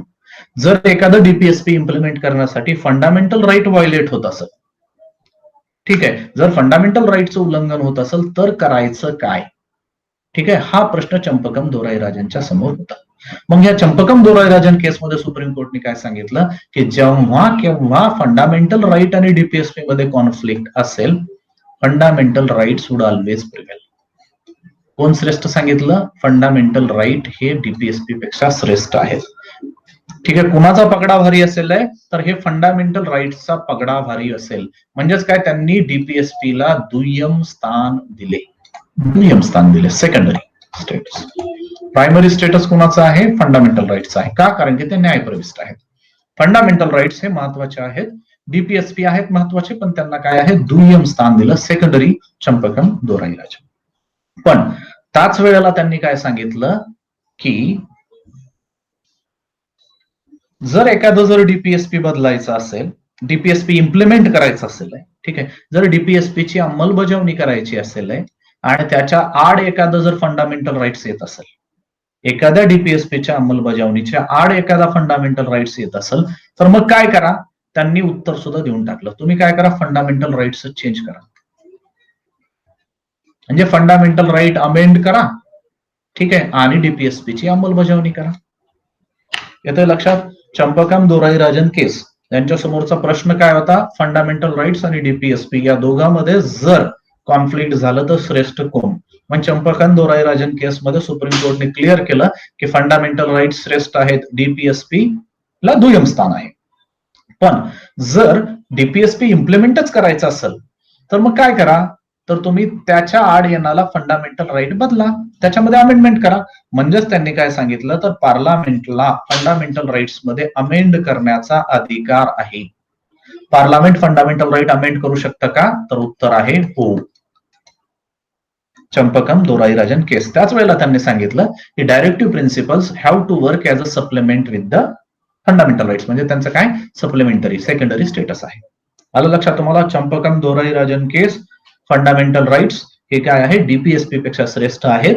पण जर एखादं डीपीएसपी ची अंमलबजावणी करायचीच असेल तर फंडामेंटल राईट्स चेंज करा असं सोल्युशन दिलं, आणि त्याच्यातून त्यांना काय सांगायचं होतं की Parliament can amend fundamental rights. आता पार्लमेंट का बदल करतील फंडामेंटल राईट्स मध्ये, का, कारण की त्यांना डीपीएसपी ची अंमलबजावणी करायची आहे. एक लक्षात घ्या, त्यावेळेला राईट टू प्रॉपर्टी हा काय होता, राईट टू प्रॉपर्टी आर्टिकल 31 मध्ये बसलेला होता. ठीक आहे, जे की फंडामेंटल राईट होता. बरोबर आहे. मग जे काही लँड रिफॉर्म्स ऍक्ट जर बनवायचे झाले तर ते शक्य होते का, नव्हते. मग त्यांनी काय सांगितलं की ठीक आहे, मग तुम्ही काय करा की फंडामेंटल राईट चेंज करा, असं एक सोल्युशन दिलं म्हणायचं. हा एक कॉन्फ्लिक्टचा मुद्दा होता. 1951 ची केस आहे. नंतर काय झालं, त्यानंतर परत असाच प्रश्न उद्भवला. 1967 मध्ये गोलकनाथ केसमध्ये सुप्रीम कोर्टने त्यांचं अगोदरचं ओपिनियन बदललं. आता सुप्रीम कोर्ट, मी तुम्हाला सांगितलं होतं जेव्हा आपण सुप्रीम कोर्टचा अभ्यास केला होता की सुप्रीम कोर्टाला स्वतःचं मत बदलण्याचा अधिकार आहे. स्वतःचं मत सुप्रीम कोर्ट बदलू शकतात. फक्त काय आहे की अगोदरचं जर जजमेंट 5 लोकांचं असेल तर पुढचं जजमेंट 7 लोकांचं असलं पाहिजे, 7 जज. तर गोलकनाथ केस नाही, 11 मेंबर बेंच होता, लक्षात घ्या. 11 मेंबर बेंच. ह्या 11 मेंबर बेंचनी काय मत दिलं गोलकनाथ केसमध्ये, की जेव्हा फंडामेंटल राईट आणि डीपीएसपी मध्ये कॉन्फ्लिक्ट होईल तेव्हा फंडामेंटल तर राईट श्रेष्ठता असतीलच, त्याच्यात काही शंकाच नाही. पण जे की सोल्युशन दिलं होतं चंपकम दोराईराजन केसमध्ये, काय, Parliament can amend fundamental right. तर गोलकनाथ केसने काय सांगितलं, fundamental right are sacrosanct. Sacrosanct, लक्षात ठेवा हा शब्द, सॅक्रोसॅन्क्ट. म्हणजे फंडामेंटल राईट्स बदलता येणार नाहीत. म्हणजेच काय, पार्लमेंटला फंडामेंटल राईट्स मध्ये अमेंडमेंट करण्याचा अधिकार नाही. लक्षात येते? चंपकम दोराईराजननी काय सांगितलं, ठीक आहे फंडामेंटल राईट्स श्रेष्ठ आहेत, पण जर तुम्हाला डीपीएसपी जर इम्प्लिमेंटच करायचं असेल तर फंडामेंटल राईट्स चेंज करा, पार्लमेंटला तो अधिकार आहे. गोलकनाथ केसमध्ये सुप्रीम कोर्टने तो पार्लमेंटचा अधिकार काढून टाकला की तुम्हाला फंडामेंटल राईट्स बदलण्याचा काहीही अधिकार नाही. म्हणजेच काय, फंडामेंटल राईट्स सॅक्रोसॅन्क्ट आहे, त्याच्यामध्ये बदल होऊ शकत नाही, पार्लमेंट त्यामध्ये बदल करता येणार नाही. म्हणजेच काय, जर डीपीएसपी आणि फंडामेंटल राईट मध्ये काही कॉन्फ्लिक्ट असेल तर कोण श्रेष्ठ ठरेल, फंडामेंटल राईटच श्रेष्ठ ठरेल, त्याला काही पर्यायच नाही, त्याला दुसरं उत्तर नाही, फंडामेंटल राईट हेच श्रेष्ठ ठरेल असं गोलकनाथ केसमध्ये सांगितलं. मग काय केलं, गोलकनाथ केस लक्षात घ्या 1967, त्यावेळेला इंदिरा गांधींचा काळ होता. मग इंदिरा गांधी काय गप्प बसणाऱ्यातल्या होत्या का, नाही. मग इंदिरा गांधींनी त्यांना उत्तर दिलं. कसं उत्तर दिलं, पार्लमेंटमध्ये 24th अमेंडमेंट ऍक्ट 1971 ला 24वी घटना दुरुस्ती त्या ठिकाणी करण्यात आली. 24वी घटना दुरुस्ती इंदिरा गांधीच्या गव्हर्नमेंटच्या काळात केली गेली का, कारण की त्यांना काय करायचं होतं, गोलकनाथ केसमध्ये जे सांगितलं होतं की पार्लमेंटला फंडामेंटल राईट बदलण्याचा हक्क नाही, ह्या केसला काय करायचं होतं, काढून टाकायचं होतं. म्हणजे हे जजमेंटला त्या ठिकाणी नलिफाय करायचं होतं. ठीक आहे. मग काय केलं, ह्या 24th कॉन्स्टिट्युशनल अमेंडमेंट ऍक्टनी parliament has a right to amend the fundamental right by use of constitutional amendment. आणि तुम्हाला माहिती आहे 368व्या कलमामध्ये काय दिलेली आहे, कॉन्स्टिट्यूशन अमेंडमेंट करण्याची पद्धती सांगितलेली आहे, प्रोसेस सांगितलेली आहे. मग काय सांगितलं, 24व्या घटना दुरुस्तीने काय सांगितलं की Parliament has a right to amend the fundamental, Parliament has a right to amend the fundamental rights by use of constitutional amendment given under article 368. 368 या कलमाचा वापर करून फंडामेंटल राईट्स हे बदलले जाऊ शकतात. त्याच पद्धतीने पुढचे 25वी घटना दुरुस्ती या ठिकाणी लक्षात घ्या. 25th कॉन्स्टिट्यूशन अमेंडमेंट ऍक्ट मध्ये काय केलं, लगेच एक 31C टाकलं, एक नवीन फंडामेंटल राईट ऍड केला, बदलही करून टाकला. पार्लमेंटला फंडामेंटल राईट बदलण्याचा अधिकार आहे, मग एक फंडामेंटल राईट ऍड केला, आर्टिकल 31C. आर्टिकल 31C मी तुम्हाला सांगितलंय, आर्टिकल 31C म्हणजेच काय आहे, article 39B and C. Equitable distribution of resources. Equitable म्हणजे समाजाला हितकारक अशा पद्धतीने काय करायला पाहिजे, साधन संपत्तीचं त्या ठिकाणी डिस्ट्रीब्युशन असलं पाहिजे. Equitable distribution. आणि सी काय सांगतं, prevention of concentration of wealth. काही तुरळक व्यक्तींच्याच हातामध्ये, ठीक आहे, साधन संपत्तीचा संचय होऊ नये. यातलं काय केलं, ह्याचं स्टेटस आता 31C मध्ये टाकलं. ठीक आहे. Inserted a new article 31C which contain the following two provisions. हे करण्याचा उद्देश काय होता, येते का लक्षात? फंडामेंटल राईट्स आणि डीपीएसपी मध्ये श्रेष्ठ कोण आहे, फंडामेंटल राईट आहे, अगोदर सांगितलं गेलेलं होतं का त्याच्यामध्ये तर बदल होणार नाही.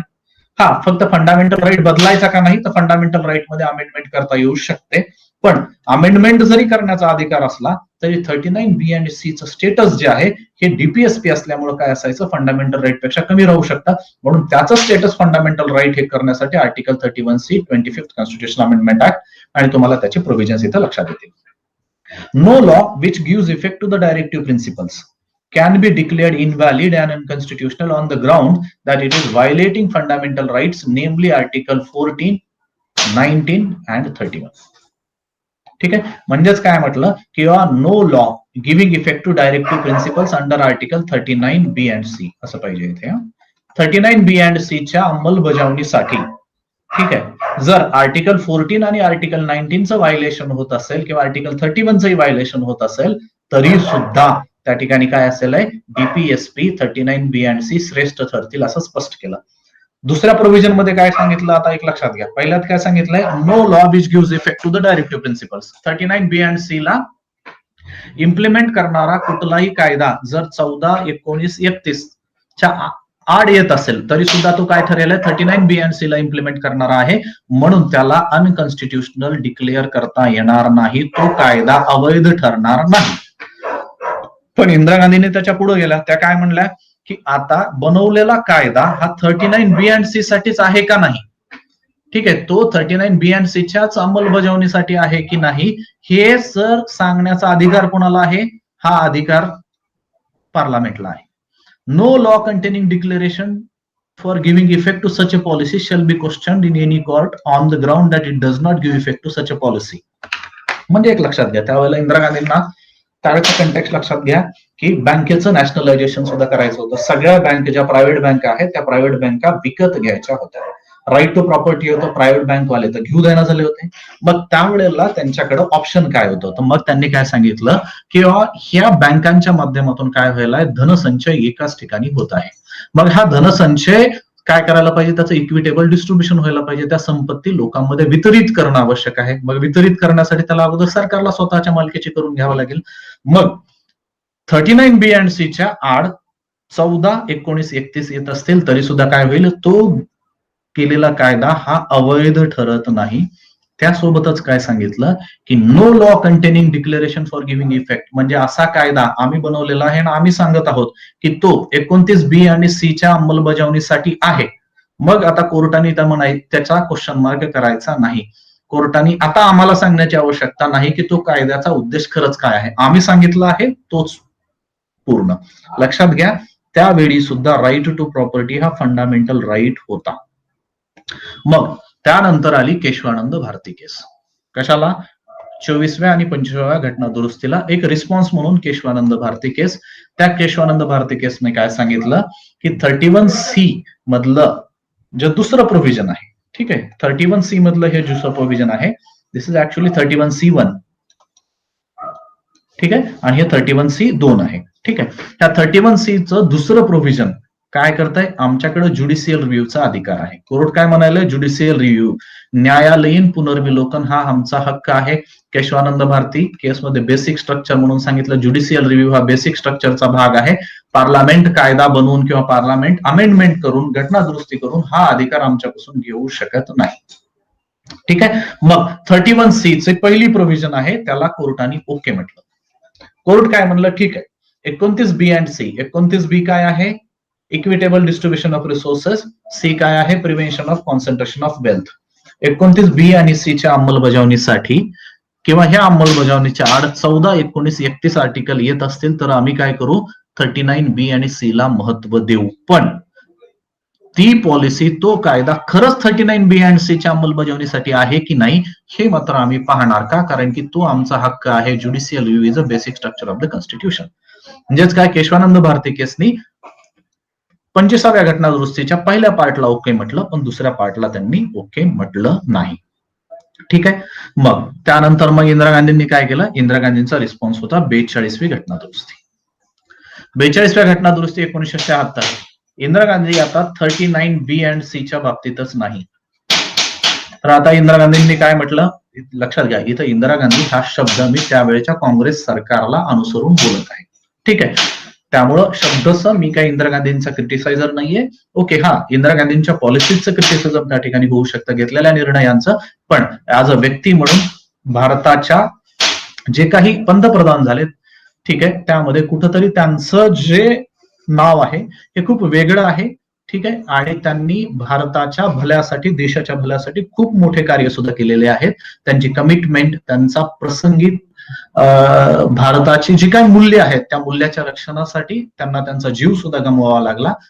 त्यामुळं इथं कृपा करून, म्हणजे तुम्ही चूक, माझ्या बोलण्याची चूक समजून घेऊ नका.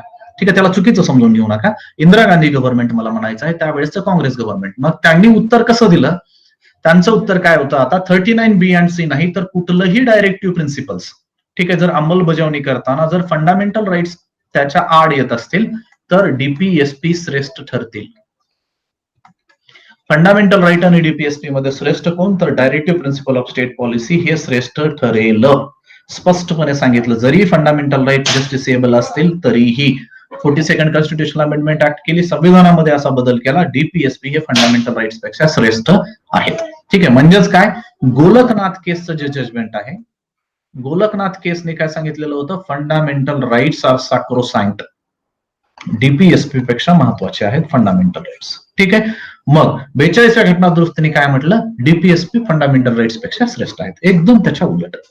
ठीक आहे. आणि मग त्यानंतर आहे Minerva mill case. Supreme Court in its decision declared that DPSPs are subordinate. Minerva mill case मध्ये काय म्हटलं? परत सुप्रीम कोर्टने काय केलं? 42व्या घटना दुरुस्तीची जी आहे त्याला नलिफाय केलं आणि सांगितलं fundamental rights are superior than DPSP. DPSP पेक्षा कोण आहेत? Fundamental rights. म्हणजे DPSPs काय आहेत? सबऑर्डिनेट आहेत फंडामेंटल राईट्सची. पण त्याच वेळेला काय म्हटलं की 39B अँड C हे कुणापेक्षा सुपेरियर आहेत? 14 आणि 19.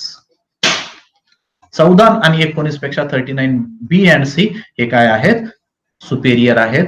39B 1419. आता इथं 31 म्हटलं नाही. का? कारण की 31 जो की राईट टू प्रॉपर्टी होता was abolished as a fundamental right by 44th constitutional amendment act 1978. 1978ला ऑलरेडी आपण काय केलेलं होतं? राईट टू प्रॉपर्टी हा फंडामेंटल राईट म्हणून काढलेला होता. मिनर्वा मिल केस म्हणलं ठीक आहे, 39B अँड C हे 14 आणि 19 पेक्षा श्रेष्ठ आहेत, पण इतर फंडामेंटल राईट हे DPSP पेक्षा श्रेष्ठ आहेत. Supreme Court also said that Constitution demands to maintain balance between fundamental right and directive principles. To give absolute primacy to one over the other is to disturb the harmony of the Constitution. आणि यालाच म्हणून आपण supreme कोर्टने काय सांगितलं की fundamental rights आणि DPSP मध्ये हार्मनी असणं आवश्यक आहे, बॅलन्स असणं आवश्यक आहे. ठीक आहे. एक खूप श्रेष्ठ आणि दुसरा दुय्यम आहे असं न म्हणता फक्त काय म्हटलं? फंडामेंटल राईट्स थोडेसे श्रेष्ठ आहेत, पण DPSP सुद्धा त्या ठिकाणी तेवढेच महत्व आहेत आणि या दोघांमध्ये बॅलन्स राखणं हे आवश्यक आहे. या दोघांमधला जर हार्मनी डिस्टर्ब झाली तर ते चुकीचं ठरेल. ठीक आहे. आताची पोझिशन काय आहे सांगायचं झालं, for now fundamental rights enjoy supremacy over directive principles except article 14 and 19. ठीक आहे. Parliament is entitled to amend fundamental rights in order to give effect to the directive principle as long as it does not effect on the basic structure of the constitution. एक सांगायची गोष्ट राहिली तुमच्या इथं, केशवानंद भारती केसमध्ये जसं सांगितलं, याच वेळेला सांगितलं केशवानंद भारती केसने सांगितलं की पार्लमेंटला, जे गोलकनाथ केसने सांगितलेलं होतं त्याच्या विरोधात, गोलकनाथ काय म्हणले होते? गोलकनाथ केसमध्ये सुप्रीम कोर्ट काय म्हटले? फंडामेंटल राईट्स आर सॅक्रोसॅन्क्ट, त्याच्यामध्ये बदल करता येणार, अमेंडमेंट करता येणार नाही. ठीक आहे. गोलकनाथ केस. ठीक आहे. मग केशवानंद भारती केसमध्ये काय सांगितलं की पार्लमेंटला फंडामेंटल राईट अमेंडमेंट करण्याचा अधिकार आहे, पण कशाच्या मर्यादात? बेसिक स्ट्रक्चर ऑफ द कॉन्स्टिट्यूशनच्या मर्यादा. Basic structure of the constitution मात्र त्या ठिकाणी बदलता येणार नाही. मग आजची पोझिशन काय आहे? Parliament is entitled to amend fundamental rights in order to give effect to the directive principles as long as it does not affect on to the basic structure of the constitution. तर मित्रांनो, अशा पद्धतीने आपण डीपीएसपीचा अभ्यास या ठिकाणी पूर्णपणे थांबवत आहोत.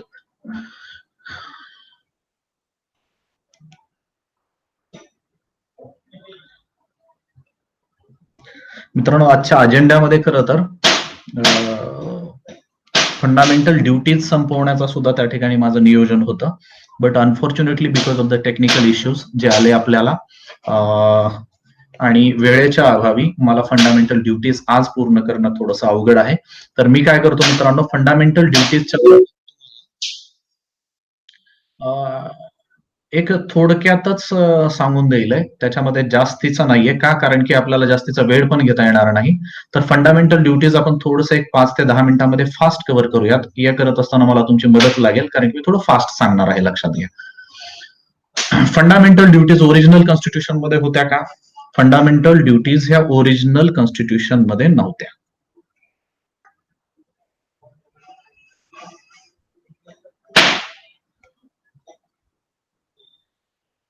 फंडामेंटल ड्युटीज ह्या ओरिजिनल कॉन्स्टिट्यूशन मध्ये नव्हत्या.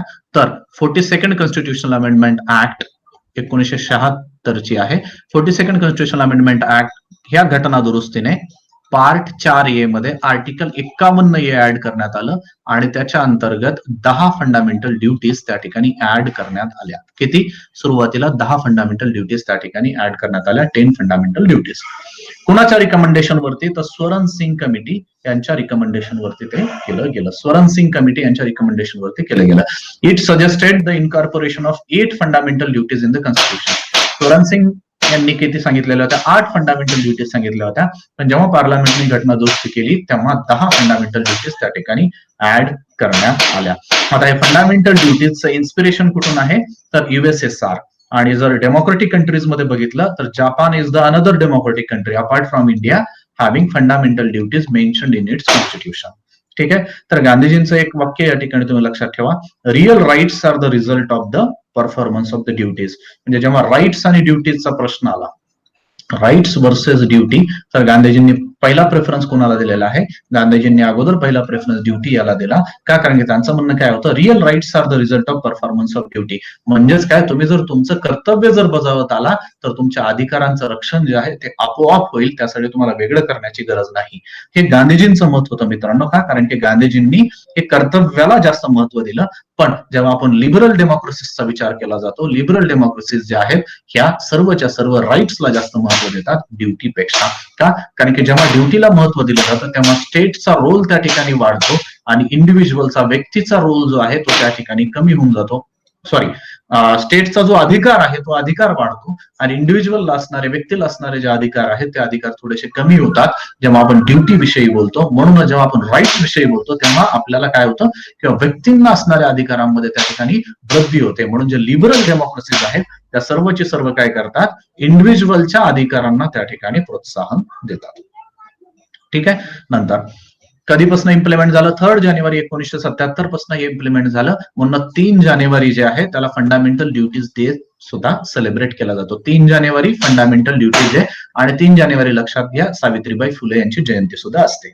ठीक आहे. In 2002 86th constitutional amendment act one more fundamental duty was added. 2002 मध्ये 86व्या घटना दुरुस्ती आणि 11वी फंडामेंटल ड्युटी ऍड केली. मग आज किती ड्युटीज आहेत? आज 11 फंडामेंटल ड्युटीज आहेत. आणि मला सांगण्याची आवश्यकता नाही की ती 11वी ड्युटी कोणती होती. राईट टू एज्युकेशनच्या बाबतीत सर्व पालकांची जबाबदारी आहे की त्यांनी त्यांच्या मुलांना 6 ते 14 वर्ष वयोगटातील मुलांना कुठे पाठवावे? शाळेत पाठवावे. ठीक आहे. तर त्याला आणखीन एक दुसरा बेस काय आहे? तर article 29(1) of Universal Declaration of Human Rights, UDHR, Universal Declaration of Human Right 1948 ला केलं गेलं. ओके. त्याला युएनचं सँक्शन आहे. ठीक आहे. याच्यामध्ये सुद्धा सांगितलेलं जातं की everyone has a duties to the community in which alone the free and full development of his personality is possible.